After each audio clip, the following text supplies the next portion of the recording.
Hey everybody, we continue Unit 8 here in our online learning due to the COVID virus closure. So this unit is states of matter and phase changes. We're getting into some of the why explanations, essentially the theory behind why of the different states of matter. Why are some things solid? Why are some liquids? Why are some gases? And kind of like what governs their phase changing. Another topic that is review. So molecular polarity has a big effect on how molecules interact with each other, and thus how a substance is in terms of whether it's a solid, liquid, or gas. So I think it's important that we take a day to review this concept of molecular polarity. Before we get into that, just a reminder that we do have an online discussion forum on Google Classroom. It's a question, in this case, 2 questions that you would respond to, and then you could reply to others. And eventually you could just get into posting comments, questions about this week's stuff. Okay, so the learning goals for this review topic 8.6, I would like you to be able to define the term dipole. So we actually didn't use the term dipole a lot. We mostly just called it a polar bond. But we're going to introduce this. And then your 13th learning goal for this unit is to be able to identify molecular dipoles based on molecular symmetry. In other words, when a molecule has a dipole overall, it is a polar molecule. So we're talking about polar bonds and polar molecules with just slightly different vocabulary. Okay, so if you want to go review something even before this that you kind of need to know to understand this lesson, you can go back to the last lesson, or you could watch this video for a review of things like covalent bonds, how the electrons and protons are attracting each other in a bond, and electronegativity, strength of attraction within a bond. Okay, so let's start off with polar bonds, and now we'll kind of think of it as a bond dipole. Okay, what do we mean by dipole? Here's a visualization where we have an oxygen bonded with a hydrogen. It's kind of showing their electron clouds. It's kind of skewing toward the oxygen. So this notation here with this arrow pointing toward the oxygen, and they sort of put this little dash, perpendicular dash here at this end to signify this is the positive side. And as we go over here toward the end of the arrow, this is the negative side of this dipole, partial positive, partial negative.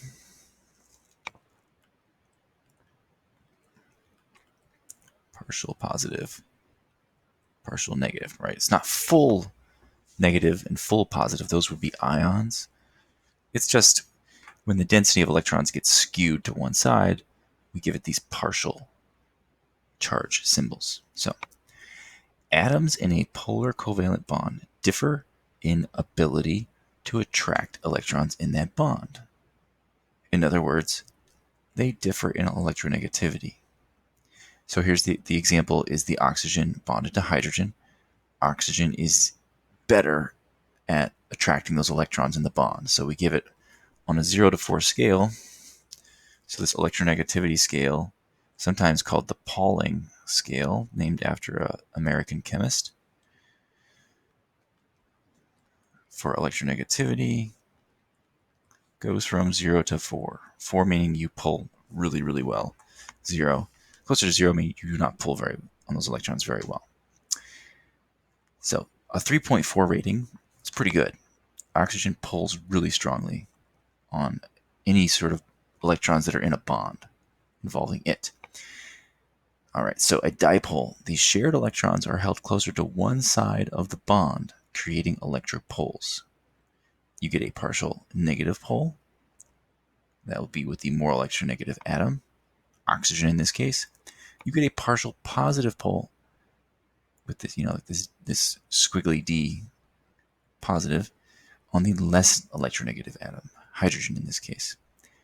The two poles, thus it is called a dipole. Why isn't it just called bond poles? I don't know. They call it a dipole. All right, so I give you in the slides, I give you a link to a simulator where you can kind of play around with how does altering the electronegativities of the atoms in the bond affect the electron density and where you put these partial positive, partial negative symbols, things like that. So this is just for you to mess around with if you want.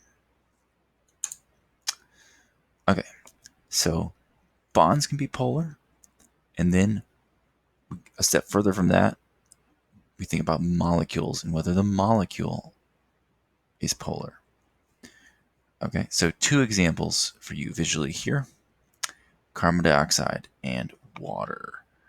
They both contain two bonds, two polar bonds, so two dipoles. And it just happens that one of the molecules overall is nonpolar and one is polar. So the one that is polar would be considered to have an overall molecular dipole.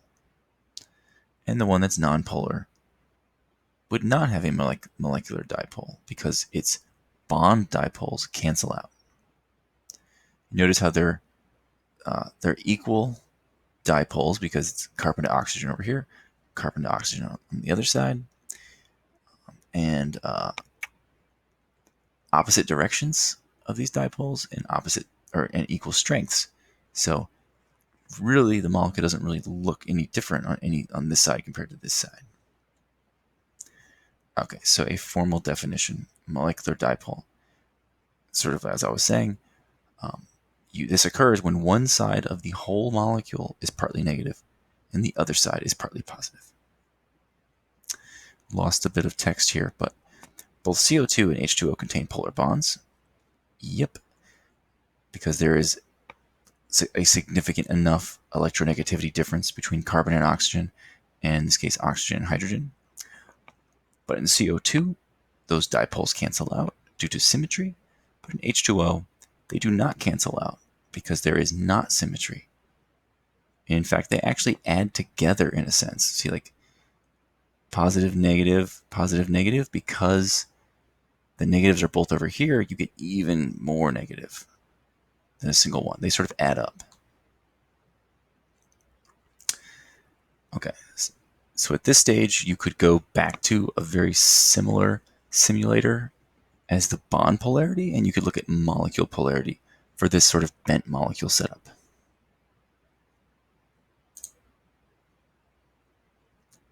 All right, so those are the basics. There is an Edpuzzle waiting for you called Polar Bonds and Polar Molecules. That is something you should do immediately after finishing this slideshow. It's another teacher who created a video and gave really good explanations and gave really good animations on analyzing molecules, as well as reviewing the polarity of bonds itself. And then after that, and after kind of playing around with the simulators, you can go to, we've got two things at the end of this lesson. One of them is a Castle Learning. Fairly straightforward stuff, I think. And then one is sort of similar to the other Edpuzzle here, in which a teacher presents some various structures and there are questions embedded asking you whether you can determine if all these different molecules she's showing are polar or non-polar. So that should be the last thing you do. Although in reality, this should be the last thing you do. After that, you can kind of gauge whether you feel like you're successful with these learning goals, and then you can give yourself that rating. Okay. Have a great day.